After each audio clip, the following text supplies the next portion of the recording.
అందరికీ నమస్కారం. నా పేరు కుర్రా వేణు. నేను ఇప్పుడు ఈ క్షేత్రంలో దాదాపుగా 20 ఎకరాల క్షేత్రం ఉంది. ఈ వ్యవసాయ క్షేత్రంలో ప్రకృతి వ్యవసాయం చేద్దామని అనుకుంటున్నాము.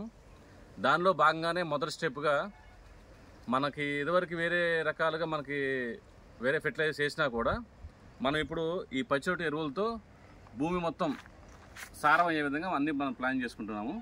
దానిలో భాగంగా మొదటి స్టెప్గా ఇవి PMDS అంటారు.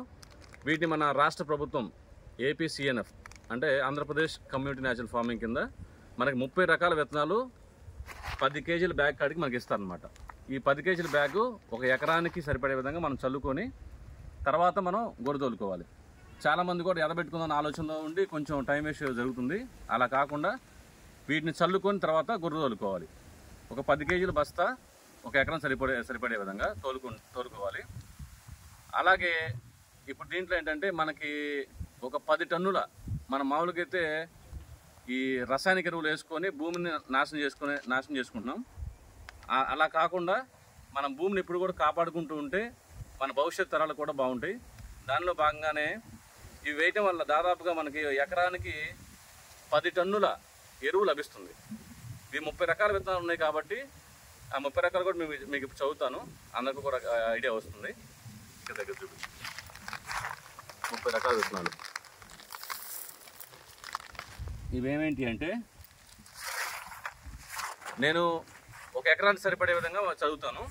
అంటే 10 కేజీలు వచ్చే విధంగా జీలుగా 1 కేజీ, జనుము 1 కేజీ, జొన్న 1 కేజీ, మొక్కజొన్న 1 కేజీ, రాగులు 1/2 కేజీ, కొర్రలు 1/2 కేజీ, సజ్జలు 1/2 కేజీ, మినుములు 1/2 కేజీ, పెసలు 1/2 కేజీ, పిల్లి పెసర 1/2 కేజీ, ఉలవలు 1/2 కేజీ, అలసందలు 1/2 కేజీ, కందులు 1/2 కేజీ, పొద్దుతిరుగుడు 1/2 కేజీ, బెండకాయ 1/4 కేజీ, ఆవాలు 1/4 కేజీ, ఆముదం 1/4 కేజీ, ధనియాలు 1/4 కేజీ, మెంతులు 1/4 కేజీ, పుచ్చకాయ 200 గ్రాములు, దోసకాయ 200 గ్రాములు, గోరుచిక్కుడు 100 గ్రాములు, తోటకూర, చుక్కకూర, చిర్రికూర, బీరకాయ అన్నీ కూడా 100 గ్రాములు వచ్చే విధంగా, కాకరకాయ, సొరకాయ, వంకాయ 30 గ్రాములు వచ్చే విధంగా ఇవన్నీ కలిపి కూడా ఈ కిట్ మనం తయారు చేసుకున్నాం. ఇక్కడ చూడండి, ఇవన్నీ కూడా మన ఆంధ్రప్రదేశ్ గవర్నమెంట్ ఇచ్చిందన్నమాట.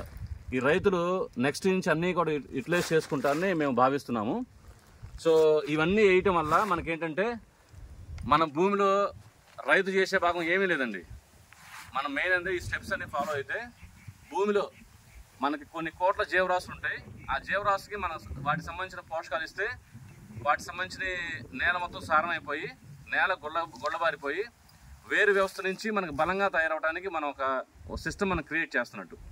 సో ఈ 30 రకాలు ఉన్నాయి కాబట్టి 30 రకాల కాండాలు, 30 రకాల ఆకులు ఉంటాయి. ఇవి మనకి గోవులకి మనకి మేతకు ఉపయోగపడతాయి, గొర్రెలకి, కోళ్ళకి అన్ని రకాల జీవ వైవిధ్యం తయారయ్యేలాగా మనకు ఉపయోగపడతాయి. సో దయచేసి అందరూ కూడా ప్రకృతి వ్యవసాయం చేసేవాళ్ళు ఇది స్టార్ట్ చేసి భూమిని సారవంతం చేసి నెక్స్ట్ మీ పంట వేసుకుంటారని మేము మనస్ఫూర్తిగా కోరుకుంటున్నాము. ఈ క్షేత్రం ఇవన్నీ వేసిన తర్వాత ఈ క్షేత్రానికి DPM గారు, కలెక్టర్ గారు వచ్చి విజిట్ చేస్తారు. సో ఇంకేమన్నా రైతులున్నా కూడా నెక్స్ట్ ఇయర్ నుంచి మనం ఎక్కువ మొత్తం వేయడానికి ప్రయత్నం చేద్దాం. ఈ యొక్క కార్యక్రమం చేయడానికి మనకు సహకరించిన రైతులకు, అలాగే పరమాత్మ కోటేశ్వరమ్మ గారికి, వెంకటేశ్వర గారికి ప్రత్యేక ధన్యవాదాలు. సో వీరి ఆధ్వర్యంలో మనం ఇవన్నీ కూడా చేస్తున్నాం. వీళ్ళు ఆల్రెడీ ప్రకృతి వ్యవసాయం దాదాపుగా 6-7 సంవత్సరాలు బట్టి చేస్తున్నారు. చాలామంది రైతులను ఇన్స్పైర్ చేసి, నాలాంటి రైతు కూడా ఇన్స్పైర్ చేసి నేను ఈ సంవత్సరం 20 రకాలు వేసే విధంగా మమ్మల్ని ప్రోత్సహించడం జరిగింది. సో దీని తర్వాత ఇవన్నీ అయిపోయిన ఒక 3 నెలల తర్వాత మేము ఇక్కడ అంజీరా, కూరగాయలు, మల్బరీ, మునగ ఇవన్నీ కూడా వేయటానికి మేము ప్రయత్నం చేస్తున్నాము. దాని తర్వాత నెక్స్ట్ వీడియో పెడతాము. తర్వాత ఈ విత్తనం చల్లేటప్పుడు ఇది వచ్చేసరికి బీజామృతం, అంటే విత్తన శుద్ధి జరగాలి కాబట్టి మనం ఈ బీజామృతంలో చల్లేసి విత్తనాలు ఇలా జస్ట్ ఇలా చల్లేసి మనం వీటిని కలుపుకున్నట్టు ఇలా పోసామంటారా.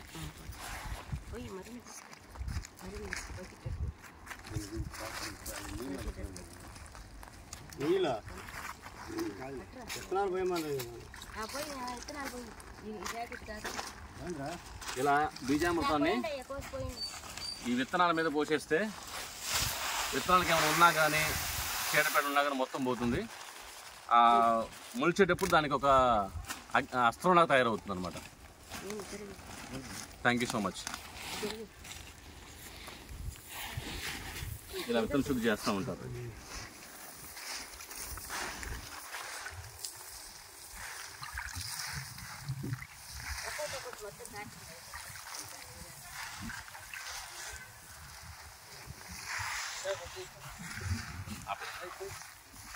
అయిపోయారా?